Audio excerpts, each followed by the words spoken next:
Hello friends, मैं अंजना मौर्य। स्वागत है आपका वाइज टेल्स में।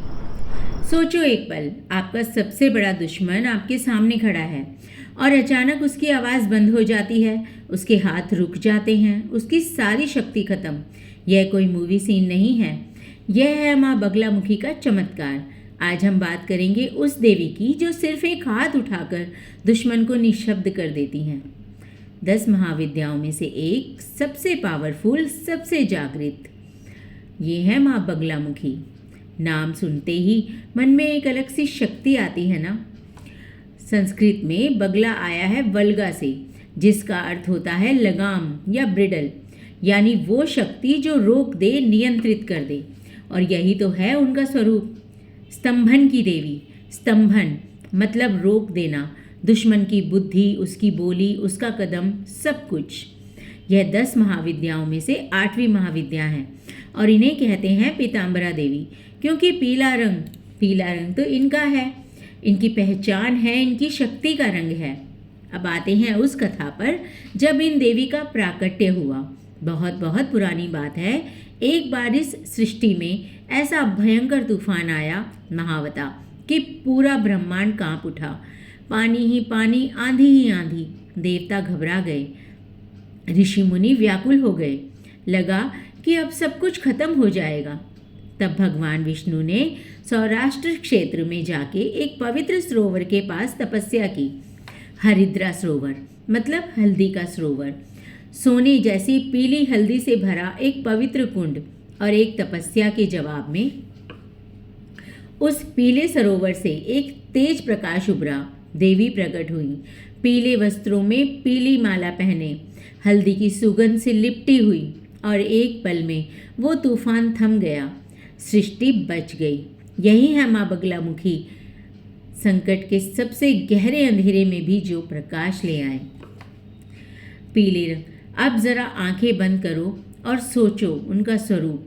पीले रंग का सिंहासन, पीले कपड़े, पीली फूलों की मालाएं, एक हाथ में गदा, शक्ति का प्रतीक, और दूसरे हाथ से वो पकड़े हैं एक दुश्मन की जीभ। ये इमेज सिर्फ डर की ही नहीं है, यह संदेश है कि जो भी झूठ बोलता है, जो भी नुकसान पहुंचाता है, जो भी बुरा सोचता है, माँ उसकी बोली रोक सकती है, उसकी सारी शक्ति स्तंभित कर सकती है।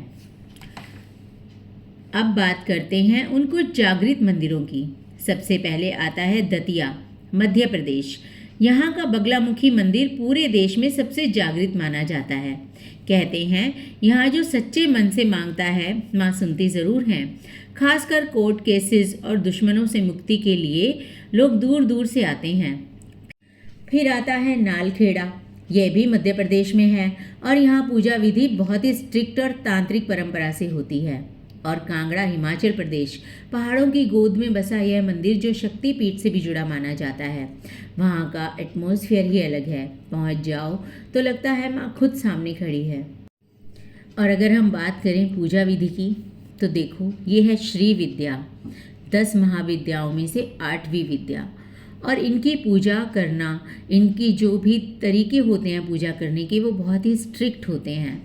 अगर तो हम माँ के भक्त हैं और हम रेगुलर ही माता की पूजा करते हैं, नियम से, सब कुछ जान के, पूरे तरीके से, तब तो हम इस पूजा को करें। अदरवाइज़ बिना अच्छे से जाने, बिना गुरु बनाए, बिना समझे किसी भी तरह की विद्या में फंसना और कोशिश करना, कहीं ऐसा ना हो कि वो उल्टी पड़ जाए। देखो, कोई भी देवी जिस भी काम के लिए वो आपको आशीर्वाद देती हैं कि मैं तुम्हारा ये काम करूँगी, तो अगर एकाग्रचित मन को कर कर, उन देवी को याद कर कर, अगर सच में एक तो हमारी प्रॉब्लम्स में वो शक्ति है कि वो प्रॉब्लम्स भगवान की तरफ टोटली फोकस कर देती है, अगर हम भगवान के ऊपर विश्वास रखते हैं तो जब भी कभी ऐसी कोई प्रॉब्लम आती है कि जहाँ माँ बगलामुखी के आशीर्वाद की ज़रूरत है, तो पूरी तरह से उनकी तरफ विश्वास और फोकस और एकाग्रचित मन होकर अगर उनकी बगलामुखी चालीसा का ही पाठ किया जाए, पीले वस्त्र पहने जाएं, उनको पीले फूल अर्पण किए जाएं, माँ को हल्दी अर्पण की जाए, तो भी माता का आशीर्वाद तत्काल ही मिल जाता है।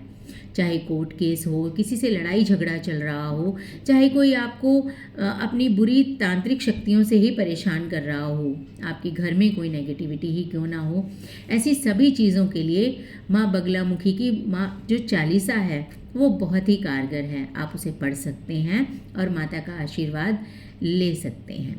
तो मिलते हैं अगली वीडियो में। कैसी लगी आपको ये वीडियो? अच्छी लगी हो तो लाइक करें और चैनल को सब्सक्राइब करें।